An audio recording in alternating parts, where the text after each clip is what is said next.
Arratsaldeon, muy buenas tardes. Hoy es un programa especial en el que queremos hablar de la problemática de la vivienda. Y es que hace unas semanas el alcalde de San Sebastián, en rueda de prensa, anunció que iba a solicitar al gobierno vasco declarar la capital guipuzcoana como zona tensionada de vivienda.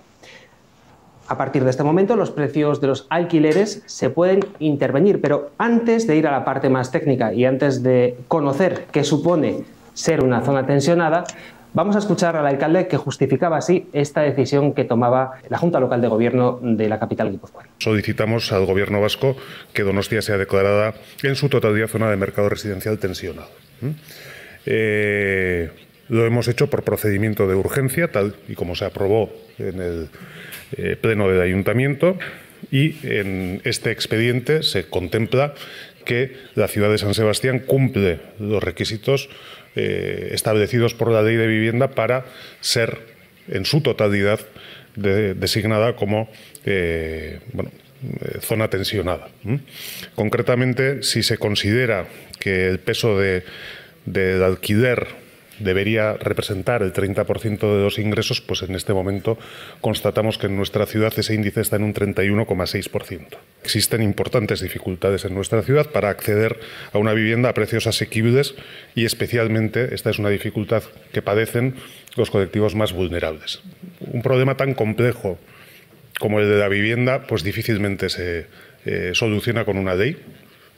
Todos los instrumentos pueden ser válidos o pueden ayudar en intentar dar una respuesta, pero yo quisiera que no creyéramos que esto es la panacea para dar una respuesta al problema de acceso a la vivienda que tenemos en nuestra ciudad, y hay muchas cosas más de las que tenemos que actuar y de las que estamos intentando actuar y vamos a seguir actuando. Y sobre todo en una que está en manos de un ayuntamiento, que es el de promover nueva oferta de vivienda de distintas tipologías. Hoy tenemos varios invitados para tratar esta cuestión. Empezamos presentando a los que tenemos aquí en plato con nosotros. Está con nosotros de la inmobiliaria Terfe Isabel Albisu, a la que saludo ya. Isabel, ¿qué tal? Arratsaldeon, buenas tardes.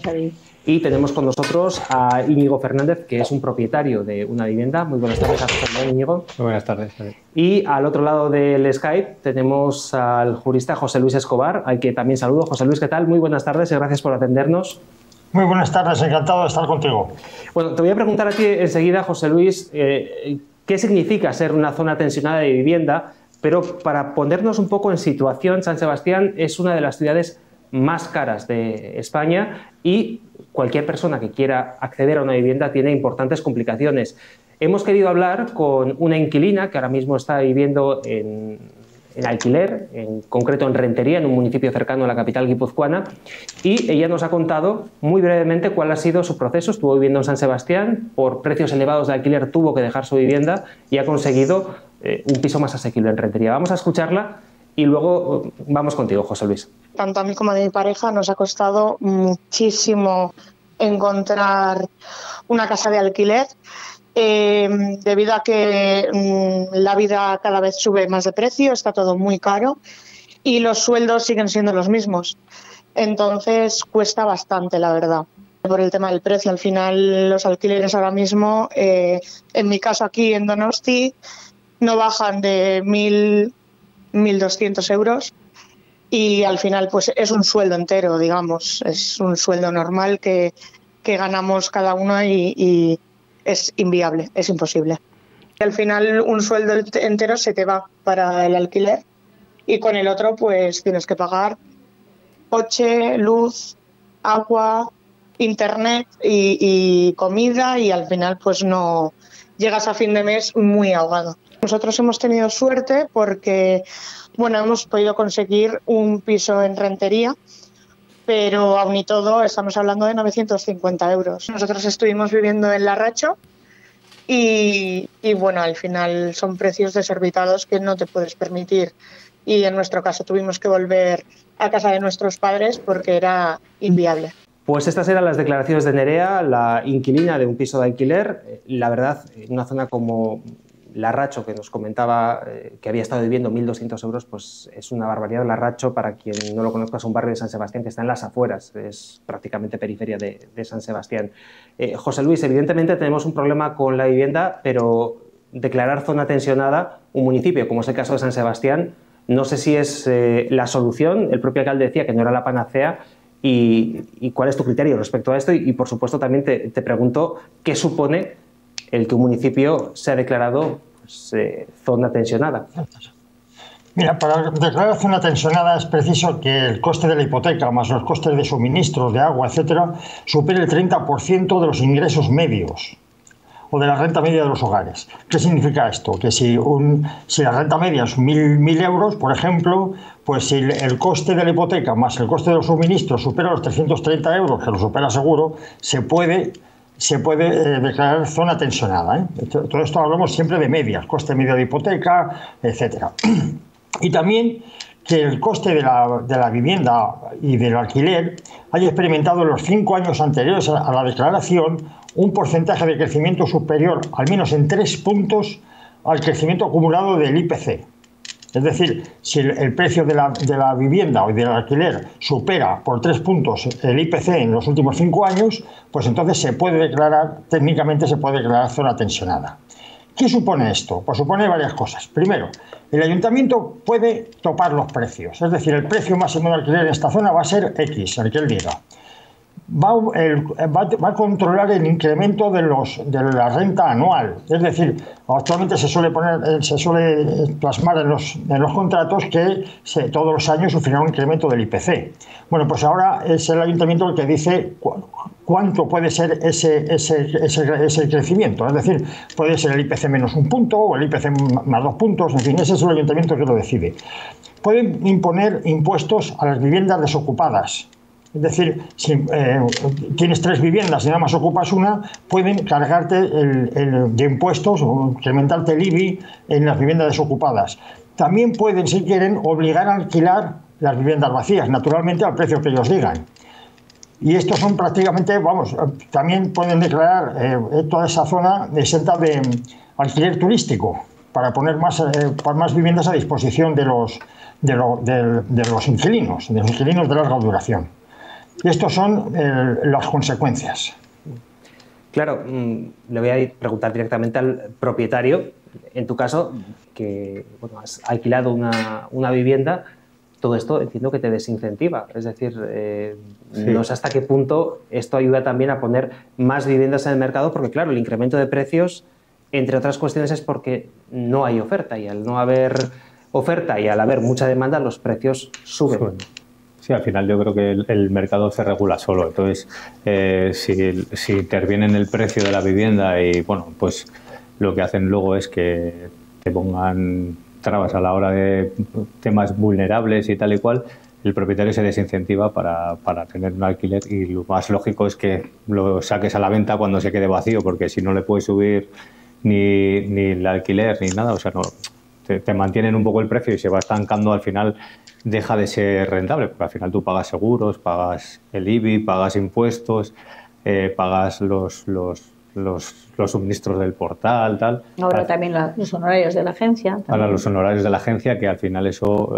el seguro de impagos, que también tienes que pagar. Eso es, los seguros de impagos. Al final tienes un montón de cosas que al final deja de ser interesante para una persona que tiene un piso como una especie de salvaguarda, ¿no? Para el futuro, lo que sea. Claro, porque tenemos la idea muchas veces de que los propietarios de los pisos son fondos de inversión, son bancos, es gente con mucho dinero y que genera unos negocios pues, muy lucrativos y que tienen poca ética. Es la idea que tenemos generalizada de la sociedad, pero la realidad es otra.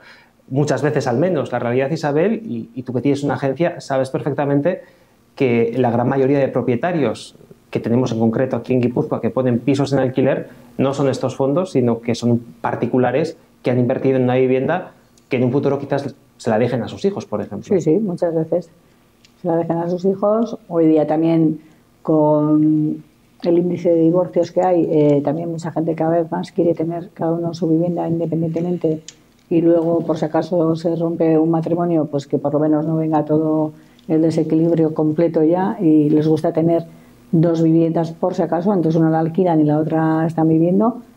Ese es otro perfil. Y luego el perfil muchas veces del autónomo también, porque aquí el autónomo, cuando llega a la edad de su jubilación, España tampoco es la panacea, entonces muchas veces el autónomo tiene como colchón tener una vivienda, pero bueno, estamos hablando de 1, 2, o si no, que has heredado de tus padres, y te da mucha pena también vender, es otro perfil también, pues porque al final si la vendes ya pues pierdes el poder entrar a aquella casa donde fuiste tan feliz y donde pues un poco tienes el apego, ¿no? Entonces muchas veces el alquiler también suple a eso y muchas veces hay pues muchos motivos personales, no son fondos de fondos buitres justamente. Fíjate ahora que Isabel comentaba la cuestión de las viviendas sociales, hay un dato y es que mientras que en Europa, lo tengo aquí apuntado, el 10% de la vivienda aproximadamente es social, en España estamos en un 2,5%. Y esto, José Luis, ha sido por una malísima gestión. Ahora tenemos un problema grave, pero es que esto viene de muy atrás. Bueno, sí, nada más hay que ver las cifras. Vamos a ver. En la época franquista y hasta la entrada de la democracia, prácticamente hasta la década de 1980, en España había un 63% de viviendas sociales. Es decir, de cada 100 viviendas, 63 eran viviendas sociales. Para que veamos la evolución, en la década del 80 al 90, este porcentaje bajó a un 23% del total. Del 63 bajamos al 23%. En la década de los 2000 hasta 2010, de ese 23 se bajó al 10%. En la década de 2010 a 2020, ese porcentaje bajó al 8,5%. Y en la década de 2020, el porcentaje se ha quedado, como bien has dicho, en 2,5%. Es decir, de un 63% de viviendas sociales que había pues primeros de los 80, se ha pasado a un 2,5%. Naturalmente, al haber menos viviendas y menos viviendas sociales, los precios incrementan. Eso es algo obvio. Lo que se procuró a partir de la guerra civil es hacer muchas viviendas sociales, sobre todo en las grandes ciudades, para dar cobijo a la gente rural que venía allí a vivir. Luego, ¿cuántas viviendas hay con los grandes inversores? Pues el primer grupo de inversión es el de CaixaBank, tiene 25.000 viviendas en su cartera. Luego está Blackstone con 20.000. Y luego, procedentes del Sareb, hay otras 15.583 unidades. Aproximadamente, pues en total unas 60.000 viviendas. En España actualmente hay 452.000 viviendas sociales en España. Eso se hizo solo en la década de los 70. En la década de los 70, Franco hizo 1 millón de viviendas. En la década de los 60 hizo 1.200.000 viviendas. De 2005 a 2014 se hicieron 167.000 viviendas sociales. Siempre estamos hablando de viviendas sociales. Con esto te darás una idea de que, claro, la gente va a intentar alquilar a precios normales y no puede. Y luego tienes que tener en cuenta otra cosa. La administración interviene el precio del suelo. Es decir, al poner más o menos sueldo disponible para la edificabilidad, naturalmente si pones poco suelo, ese suelo será muy caro. Para que os hagáis una idea, en el centro de Miraconcha, en Donosti, el metro cuadrado sale a 8.000 euros, 8.059. Esto quiere decir que una casa de 100 metros cuadrados, solamente el suelo, sin los ladrillos, sin los muebles y sin nada, vale 805.000 euros, solo el suelo. En el barrio de Gros vale 664.000, una casa de 100 metros. En la parte vieja, lo mismo, 660.000 euros. En Echarrondo, 100 metros cuadrados, la repercusión del suelo en 100 metros cuadrados son 402.000 euros. Y en Alza Videvieta, pues serían 340.000 euros solo el suelo. Luego hay que sumarle los ladrillos, los muebles, etc. A todo eso hay que sumarle la tasa de licencias urbanísticas y el impuesto de construcción, que en total son otro 5% más. Eso simplemente por la intervención de los ayuntamientos en el valor del suelo. Qué barbaridad. Isabel, tú, todo este proceso que ha descrito José Luis, estando en una agencia, llevas muchos años trabajando en Aterpe, bueno, vamos a recordarlo, Inmobiliaria Aterpe, están en Rentería, en Sancho Enea 27 y 29. En todo este tiempo que has estado en la inmobiliaria, Isabel, ¿has visto toda esta evolución? Sí, sí. Bueno, siempre es cíclico, ¿eh? El mundo de la inmobiliaria nunca se está siempre arriba ni nunca se está siempre abajo. Entonces, es cíclico y lo que dice él tiene toda la razón. Entonces, al final, vivienda social y el precio es caro, pero es que ya ¿de dónde va a salir el precio barato? Sí, es imposible. Si ya el propio suelo ya es caro, milagros no van a hacer los promotores tampoco. ¿Y cuál podría ser una solución a este problema? Entiendo que construir vivienda, pero claro, para eso hace falta tiempo, a corto plazo. Y dinero. Y dinero, evidentemente. A corto plazo es muy complicado. ¿Dónde tiene el dinero? ¿Va a venir de Europa dinero para construir? ¿Y los solares de dónde van a venir? ¿El suelo de dónde viene? ¿Van a recalificar suelos que antes no eran, lo van a recalificar? es que no hay suelo. En Euskadi, en esta zona tampoco hay suelo, porque estamos en una zona de monte y de mar, entonces no hay tampoco mucho suelo. Entonces... Bueno, pues un problema importante, efectivamente. Un problema muy importante y, bueno, lejos de incentivar a los propietarios a alquilar, pues bueno, lo que vemos es todo lo contrario.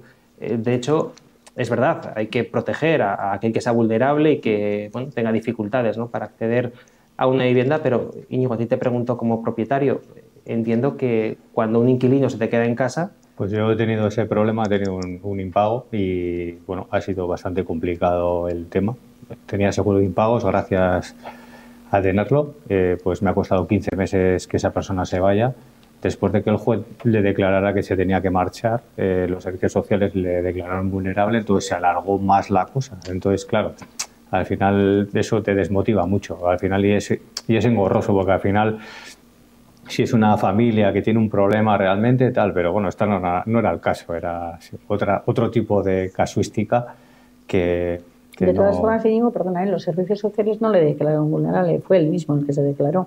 Sí, bueno, o sea, son las personas las que se declaran vulnerables. Sí, al final el juez, digamos, tiene una obligación de preguntarle a servicios sociales y simplemente porque no tiene ingresos, directamente la convierten en vulnerable. Entonces, claro, costó un poquito más, pero al final le ofrecieron otra alternativa de vivienda al Ayuntamiento de Rentería en este caso y pues al final terminó saliendo. Pero anduvo muy activo también. Sí, la verdad que los servicios sociales de Rentería se portaron muy bien en este caso, ofreciéndole otra alternativa. Claro, pero para alguien como tú, que no vamos a preguntar evidentemente temas más concretos, pero imaginemos que una persona necesita esa vivienda porque, bueno, tiene sus ingresos, le vienen de esa vivienda y que de golpe y porrazo tiene que hacer frente a unos gastos, porque estos procesos se alargan, son procesos muy largos, tiene que hacer frente a unos gastos y no tiene ingresos. Es decir, podríamos estar en una situación complicada donde el vulnerable también podría ser el propietario. Bueno, y de hecho lo es en muchos casos. Lo es en muchos casos. Se supone que si, bueno, lo que dicen los servicios sociales es que si el propietario, al haber este proceso de vulnerabilidad, te convierte en el vulnerable, se acelera más el proceso. No era mi caso, pero vamos. Por ejemplo, perdona, Íñigo, tú cuando viviste ese tiempo, tú sentiste mucha angustia, ansiedad, tuviste que ir al médico pues porque te sentías muy mal y pudiste rendir igual en tu trabajo. Por supuesto que lo he pasado mal. Han sido 15 meses de angustia porque no es un proceso fácil. Al final te estás enfrentando a una persona que desde el momento que se puso el proceso en esto no hablas con ella, pero vamos, no te paga esto que tienes que aceptar tú, luz, en este caso gas y cosas así parecidas, ¿no? Y angustia, ¿no? La angustia de qué pasará. No sabes lo que va a pasar, porque al final el seguro de impago se acaba y eso tienes que absorber unos gastos que, claro, que igual si tienes una hipoteca, que no era mi caso porque es una herencia, tienes un problema bien grave, como dices tú, te convertirías tú en vulnerable al final, ¿no? Porque... ¿Y el gobierno no te podía poner un poquito de dinero o cómo queda ese caso cuando a una persona dejan de pagar? Sí, bueno, puedes pedir unas ayudas que, bueno, al final te piden un montón de papeleos que lo que hacen es complicarlo. Dicen que te dan una ayuda si no te pagan, pero al final yo no la pedí porque había un montón de procesos burocráticos que me costaba más hacerlo que lo que te iban a dar. Además hay un tiempo, ¿no? Para hacerlo también, ¿no? Sí, tienes un tiempo, sí. No creo que eran 3 meses o algo así, pero bueno, que tenías un proceso largo, a mí me pareció complicado. No era nada fácil hacerlo. Complicada la situación, José Luis. Casos como estos, entiendo que en España habrá muchos y se habrán agravado, ¿no?, con la última ley de vivienda. En esta ocasión sí que nos estamos centrando más en el propietario porque tenemos a un propietario, pero claro, es que la vivienda es un bien muy importante y se ha jugado demasiado con él durante los últimos años y ahora tenemos un problema que es difícil de digerir. Bueno, sí, lo que he explicado antes, vamos a ver, ¿cómo puedes entender que en una sociedad en la que apenas se pagaban impuestos, no existía el IVA, no existía el IRPF, se pudieran hacer 1.200.000 viviendas sociales al año y ahora que pagamos como 10 veces más impuestos, no sean capaces de hacer más de 40.000? O sea, el principal problema es de la administración. Utilizan los impuestos para otras cosas, no sé para qué, pero pues, desde luego para viviendas sociales se han despreocupado del todo. En segundo lugar, si tú topas los precios de alquiler, lo que vas a hacer es que la gente que quiere invertir, pues mucha gente invierte para comprar un segundo piso para tener asegurada, por ejemplo, la pensión. Es decir, ese piso es la pensión. Lo tengo, por ejemplo, en mi casa, mi padre compró con mucho sacrificio un segundo piso para que mi madre pudiera vivir con el alquiler de ese piso. Claro, si ahí se mete un inquilino y no paga, pues tardamos 2 años en echarle, 2 años en los juzgados. Entre pitos y flautas son 2 años. Lo primero que había que hacer, aparte de las viviendas sociales, es acelerar los procedimientos judiciales. No puede ser que se tarde 2 años en echar a una persona que no paga de un piso, porque es que puede arruinar al propietario, sobre todo al pequeño propietario.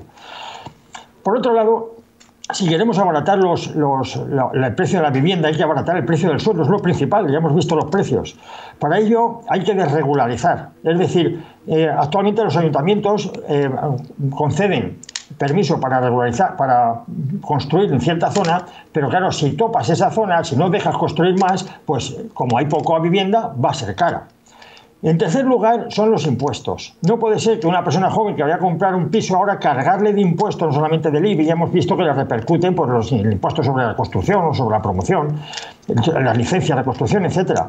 La administración, los impuestos de transmisiones patrimoniales. No puede ser que, aparte de la dificultad que tiene ya por el precio de la vivienda, por el precio del suelo, que ya es responsable de la administración, encima le carguen con impuestos.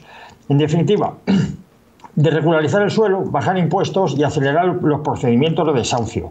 Y, por supuesto, una medida como topar el suelo, topar el valor del alquiler, pues va a desincentivar la construcción. Lo que tienen que hacer es invertir en viviendas sociales, porque esto ya, si es que en España ya, en la historia de España ya se puede ver cuál es la política, porque lo hemos vivido, lo han vivido nuestros padres, lo han vivido nuestros abuelos. Hacer viviendas sociales a precios asequibles. Pues no nos queda mucho tiempo, así que si os parece vamos a ir con una última reflexión. Empiezo contigo, Isabel. A modo de conclusión, ¿cómo podríamos cerrar esta charla? Bueno, pues la verdad es que nos hemos centrado en los propietarios, pero que la verdad que es triste ver cómo los inquilinos vulnerables realmente hoy son más vulnerables que antes, porque es que es prácticamente imposible encontrar un piso para ellos. Hablábamos al inicio, de hecho, de ese 30%, ¿no?, que había que superar para que se declarara zona tensionada. Bueno, la inquilina con la que hemos hablado, Nerea, nos hablaba de 1.200 euros de alquiler, que es un sueldo, es decir, bastante más del 30%, aunque hablamos de medias, obviamente, pero el común de los mortales... Y se está volviendo un poquito como a la época de los años 70, que comparten vivienda entre familiares y es que si no se puede. Una persona sola no puede casi alquilar una vivienda porque no va a pasar el seguro de los impagos, y si no pasa el seguro de impagos no va a entrar en ninguna casa. Por lo tanto, el problema es grave. Una última conclusión, Íñigo. Vale, yo creo que como propietario, creo que para incentivar el alquiler, que la gente se motive a alquilar pisos que tiene vacíos, por ejemplo, el tema de los desahucios rápidos, que sea un poco, que tengas un problema y que te solucionen rápido y que no se alargue en el tiempo, eso sería importante.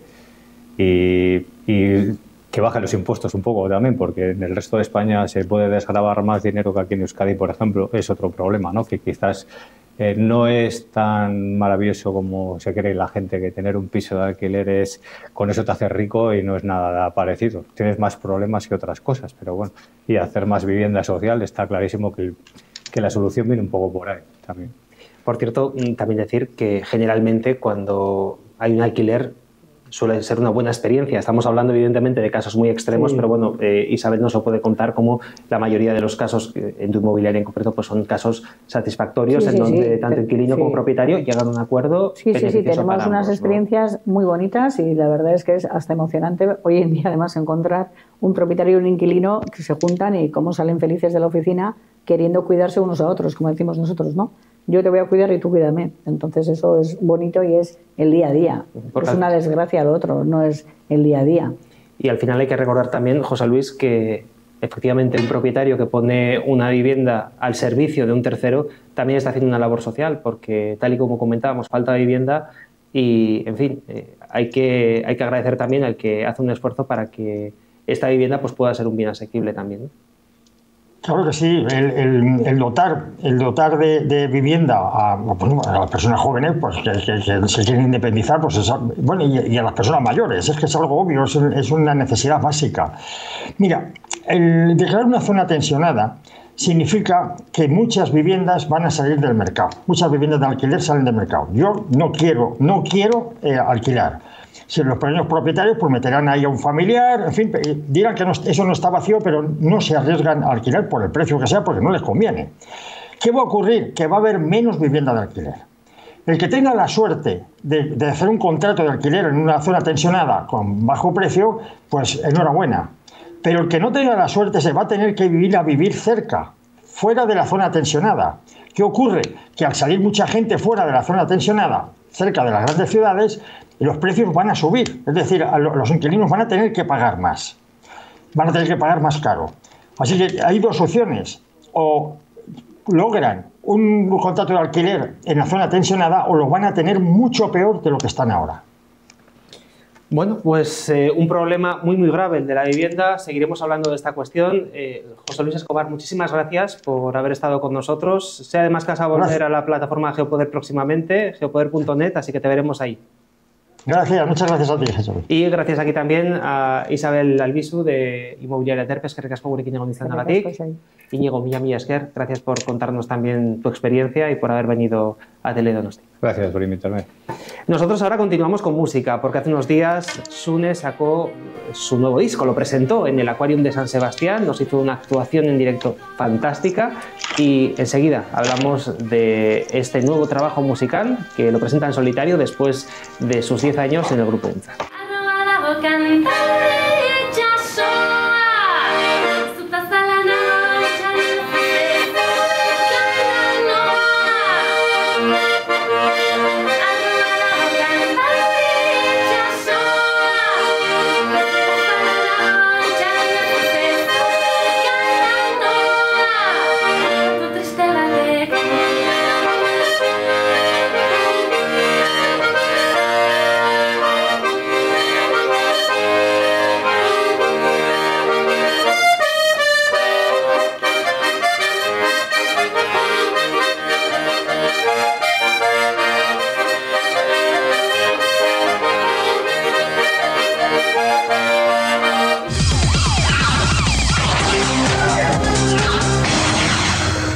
Es la música de Sune, que presentaba hace unos días en el Aquarium su primer disco en solitario. A Maineman nos encantó Cantabria, esta canción que nos interpretó en directo, y estuvo también nuestra compañera Fátima Paridio, a la que saludo ya. Fátima, ¿qué tal? ¿Qué tal, Xavi? Arratsaldeon, buenas tardes. Muy buenas tardes. Pues ahí estuvimos en esa presentación, como dices, del disco en solitario de Sune, la cantante de UNZA, que se disolvió hace poco. Y bueno, ¿quién no ha bailado? Hemos cantado. Pues bueno, ahora en esa andadura en solitario, esa presentación el jueves 14 en el Aquarium, pues esa presentación a medios de este trabajo en solitario, pues un trabajo, como nos contó ella, pues grabado entre el País Vasco y Madrid, con colaboraciones también muy interesantes, Xavi, y sobre todo esa cita tan importante que está a la vuelta de la esquina en la feria de Durango, por la que se mostraba un poco nerviosa y decía, bueno, pues a ver si tiene la misma aceptación en solitario como la que he tenido con el grupo, la cantante de las Tour, que bueno, pues nos recordaba un poco sus inicios, esa mítica discoteca Chicharro también, y bueno, pues muy interesante todo lo que nos contó, claro. Luego hablaremos de Chicharro y hablaremos también de ese estilo que mezcla la triquitisha y la música electrónica,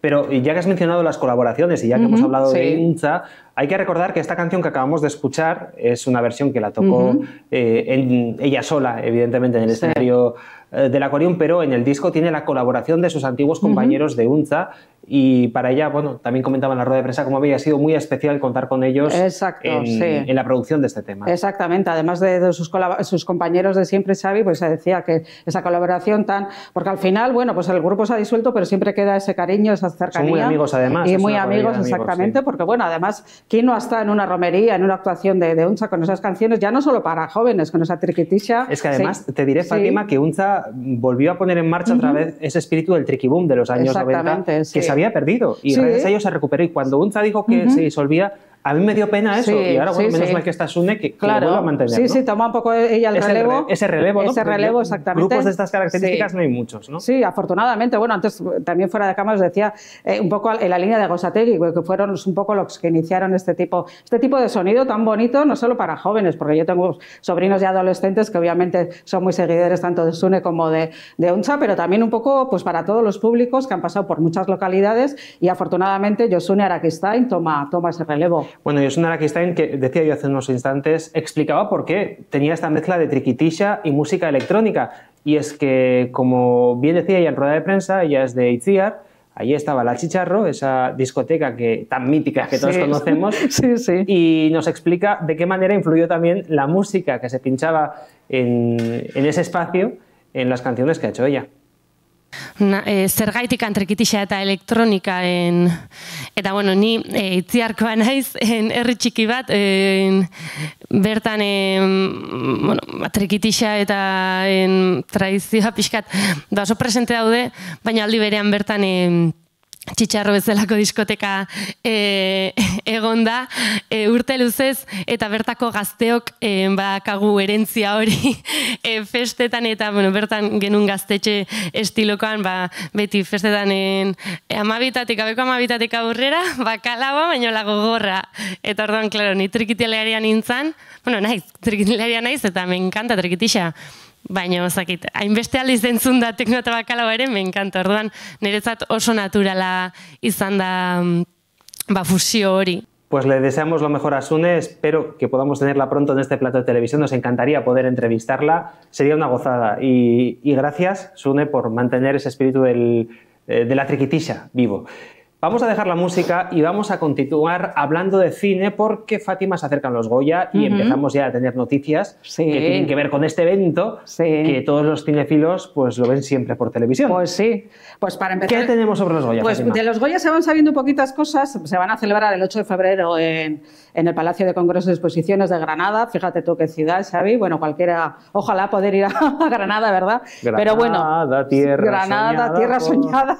Esperemos que no lleguen las lluvias ni los vientos ni ninguna dana rara que no mentes a la bicha, que evite que se celebre este evento que tanto nos gusta. Y bueno, a falta de saber quiénes están nominados, Xavi, lo que sí sabemos, que nos alegra mucho, es quiénes van a ser las presentadoras. Por primera vez en la historia del cine, de la presentación de esta gala, dos mujeres, nada más y nada menos que Maribel Verdú, que ya tiene 2 Goyas y un montón de... Que estuvo en el Festival de Cine de San Sebastián. Sí, claro, eso es. Y Lenot Watling, que también pues una actriz súper reconocida. Y bueno, pues las dos, primera vez, como digo, en la historia, 2 mujeres al frente de esta gala, que luego se mira con lupa, Xavi, porque ya sabes que es una gala que hay que mezclar muchas cosas, el sentido del humor, decían ellas que se sentían muy honradas, pero que también confiaban mucho los guionistas, porque la clave de estas galas muchas veces está en el guión, más que en quién las conduce. Y bueno, de lo que también sabemos, Xavi, que creo que no hemos comentado, es que también, por primera vez en la historia, el primer Goya de honor más joven que se va a dar en la historia, nunca mejor dicho, es a otra grande como Aitana Sánchez Gijón, también a su vez amiga de Maribel Verdú y de Lenot Watling, y es de las pocas cosas que sabemos. El Goya Internacional tampoco sabemos quién va a ser, los nominados todavía es un poquito pronto, y bueno, pues hay esas pinceladas para los Goya. Seguro que muchas películas que han pasado por esta edición en Cinemaldi van a estar en los Goya, segurísimos, actores y actrices. Siempre decimos que el Festival de Cine da buena suerte a las películas. Actúa de talismán porque, bueno, películas como Marco, Los Destellos, por ejemplo, de Pilar Palomero, La Virgen Roja, van a estar seguros, documentales, bueno, un montón de categorías en esos Goya, y bueno, pues iremos contando poco a poco, pero sí que nos alegra que 2 mujeres cojan las riendas de un evento tan importante. Previos a los Goya siempre están los premios Forqué, tenemos ya las nominaciones y aquí sí que tenemos muchas películas que han estado en el Festival de Cine de San Sebastián, Fátima. Sí. Pues también es otra cita importante, esos premios Forqué 2024, Xavi. En este caso los entrega Ejeda, que son un poco los productores, los que ponen el dinero y permiten que las películas se hagan. La entrega será el 14 de diciembre, en IFEMA, y aquí sí tenemos nominados que han pasado por San Sebastián, pues por decirte algunos, Xavi, como mejor actor está nominado Eduard Fernández, como ese Marco, que está impresionante. Forqué, Antonio de la Torre con Los Destellos, está nominada también a Swan Inri por La Virgen Roja, Patricia López de Arnaiz también por Los Destellos, y bueno, y luego series también, porque Los Forqué también entra en la categoría de las series, pues Valenciaga, que tuvimos ocasión de verla, Xavi, o Querer, que también pasó por el Festival de Cine, que precisamente la he visto yo este fin de semana, de una tacada. Es una serie impresionante, nos la recomendó en su momento José Luis Rebordinos y desde luego merece muchísimo la pena. Todos ellos producciones, películas, pues que han estado aquí en San Sebastián, y veremos qué pasa, porque después de Los Forqué y previos a los Goya, esos Feroz, también Xavi, que nos gustan tanto. De momento no se saben las nominaciones, sabemos que se van a celebrar en Pontevedra, eso sí, y bueno, pues iremos contando poquito a poco. Hoy es un programa muy cultural, hemos estado escuchando música, nos hemos ido al cine y ya lo que nos queda es ir al teatro a disfrutar de una buena ópera. Madame Butterfly se va a representar en el Centro Cultural Amaya de Irún los próximos días 30 de noviembre y 1 de diciembre, un fin de semana operístico que no te puedes perder, como siempre de la mano de la Asociación Lírica Luis Mariano. Fátima, yo sé que tú no te pierdes esta cita. Pues no me pierdo, porque además tercera vez que va a estar Madame Butterfly pasando por el Centro Cultural Amaya de Irún. Estuvo en 2004, 2014 y 2024, si no digo mal. ¿Cada 10 años? Cada 10 años, y que lo veamos muchos años más, Xavi, esa ópera, esa tragedia, ¿no? La más conocida, digamos, de Puccini, y bueno, pues una vez más de la mano de Luis Mariano, y bueno, pues eso, 3 días para poder verla, 2 días, perdón, sábado y domingo para poder verla, y bueno, pues con esa historia tan interesante, tan trágica por otro lado, que nos traslada hasta el Japón, con un elenco por un lado, Xavi, nacional, y por otro lado internacional, y luego a veces decimos, bueno, la ópera es cara, ¿no? Pues hay también mucha variedad de precios para llegar a todos los públicos, y bueno, pues una cita súper importante antes de acabar el 2024, muy cultural, muy bonita, muy vistosa, con ese vestuario y sobre todo lo que cuenta, que ya sabemos un poco el final sin hacer spoiler, pero muy bonito de ver. Vaya. Si te parece, vamos a dar paso a Ángel Pazos, de la Asociación Lírica Luis Mariano, que nos ha dado todos los detalles de este evento que no te puedes perder. Próximos días 30 de noviembre y 1 de diciembre en el Centro Cultural Amaya de Irún.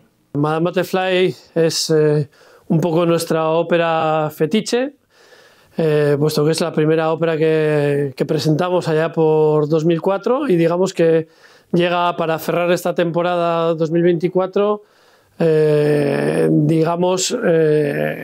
para mantener el idilio que mantiene esta ópera, este título, con nuestra entidad, con Luis Mariano, ¿no? Me gusta hablar del idilio entre Madame Butterfly y Luis Mariano. Es la ópera que más vamos a representar, puesto que nos llega cada 10 años. La estrenamos en 2004, nos llegó en 2014 y ahora pues en 2024. Cada 10 años acude a su cita aquí en Irún. Es un título emblemático y evidentemente es uno de los títulos más representados en el mundo, una de las mejores óperas de Puccini, y bueno, es santo y seña de los repertorios de cualquier teatro nacional, internacional, y bueno, pues un buen título para concluir, para cerrar esta temporada 2024. Con Madame Butterfly lo que vamos a hacer es primero transportarnos al lejano oriente, ¿no? A ese exótico mundo del Japón. Madame Butterfly tiene la particularidad, sobre todo, que está basada en hechos reales que acontecieron a finales del siglo XIX en Nagasaki. Y bueno, pues quien no ha oído hablar de las geishas, ¿no? Pues en teoría Cho-Cho-san, que así se llama el personaje que da vida a Madame Butterfly, ese es su apodo, pues en teoría era una geisha, y bueno, pues vive pues uno de los grandes dramas de la historia de la ópera, ¿no? A veces se dice, bueno, en la ópera muere mucha gente, a veces no, hay óperas bufas también, no es el caso, y aquí sí que lo que nos lleva a Butterfly es a despertar emociones, ¿no?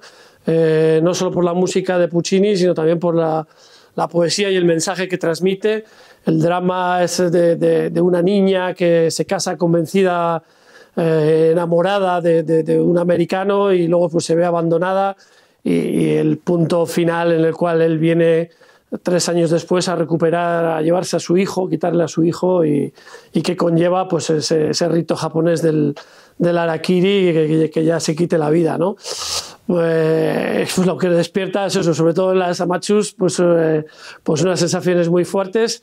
Y bueno, pues en eso Puccini era un artista pues con esas orquestaciones para poner los sentimientos a flor de piel, ¿no? Siempre que presentamos un título, pues intentamos adornarlo con otras actividades. Tenemos la ópera de Fine, para que todo el mundo se ponga en antecedentes, el martes anterior. Tenemos los ensayos para escolares que también acuden, y en los últimos años venimos desarrollando esta actividad Lírica Night o Lírica Gauean, que consiste en una cena acompañados de un gran cocinero en un reputado restaurante, y en esta ocasión pues el día de Santa Fifilia, precisamente el día 22, pues vamos a hacerlo en el Asador Sugarri, que está ubicado en el Hotel Río Bidasoa, en el cual pues la cena consiste pues en un pequeño maridaje entre ópera y gastronomía, un gran menú, y salpicado entre plato y plato por las intervenciones de nuestros solistas, que ya estarán por aquí ensayando desde hace unos días, y se darán pues pequeñas pinceladas musicales de lo que va a ser Madame Butterfly, ¿no? O sea que un aperitivo más, mucho más gastronómico y apetitoso, para que la gente pues digamos empape lo más que puedan, y luego acudir al teatro pues bien impregnados de esta historia y esta música maravillosa, ¿no? Pues tenemos un elenco, como en otras ocasiones, bastante variopinto, una mezcla como siempre, de gente de nuestra casa: Iker Casares, Darío Maya, Clara Mendizábal en papeles secundarios. Debuta Odey Yáñez, un chico de Donostiarra, también en un papel como el Tío Bonzo. Y luego pues tenemos un elenco bastante internacional. Bueno, mira, tenemos un tenor valenciano que vamos a recibirle aquí después del acontecido con los brazos abiertos, Vicent Romero, en el papel principal de Pinkerton. Y la soprano encarna Chocho San, una soprano francesa afincada en París, que ha realizado este rol en la ópera de Avignon, por ejemplo, me viene en mente. Se llama Eloise Kemgen. Y luego pues tenemos asiáticos. Tenemos el papel de Suzuki, Kim Seon-jong, y el de Goro Chenguri-lee, pues que son artistas que, gracias a la colaboración que hacemos con nuestros amigos de Cuneo, que tienen su concurso internacional de canto allí, pues nos sirve para pescar cantantes, y son jóvenes valores y que les damos oportunidad muchas veces de debutar roles, y la verdad que Madame Butterfly ya lo hicimos en Italia en el mes de septiembre y lo hicieron fantásticamente, y con lo cual pues eso, formamos una pequeña familia, como ves, muy variopinta en nacionalidades y en culturas, y siempre con nuestra orquesta, nuestro coro que nos secundan, la dirección del maestro italiano Aldo Salvaño, François Iturbide en la dirección escénica. Así que durante 15 días pues aquí los tenemos a todos trabajando a tope para hilvanar esta Madame Butterfly. Mantenemos los precios habituales en nuestros espectáculos líricos: es 25 € para nuestros socios de la Asociación Lírica Luis Mariano, 32 el público en general, y esos 10 euritos para los menores de 25 años, muy simbólicos. Y se pueden adquirir en la oficina de turismo del Paseo Colón de Irún, o si no en www.irun.org/entradas, irun.org/entradas a RERAC. Y para la cena lírica Gauean, pues también en el mismo restaurante Sugarri, o escribiéndonos también a nuestro correo electrónico lírica-luis mariano, pues ahí se pueden también adquirir las entradas, o adquirir el menú para esa velada.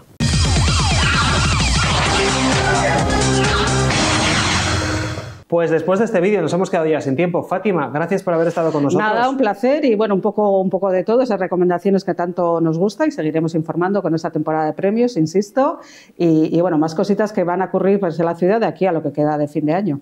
Gracias, Fátima, por habernos acompañado. Javi, nos vemos. Xavi, a ti. Dentro de 7 días volvemos con más actualidad aquí a NPI. Que tengas un feliz fin de semana.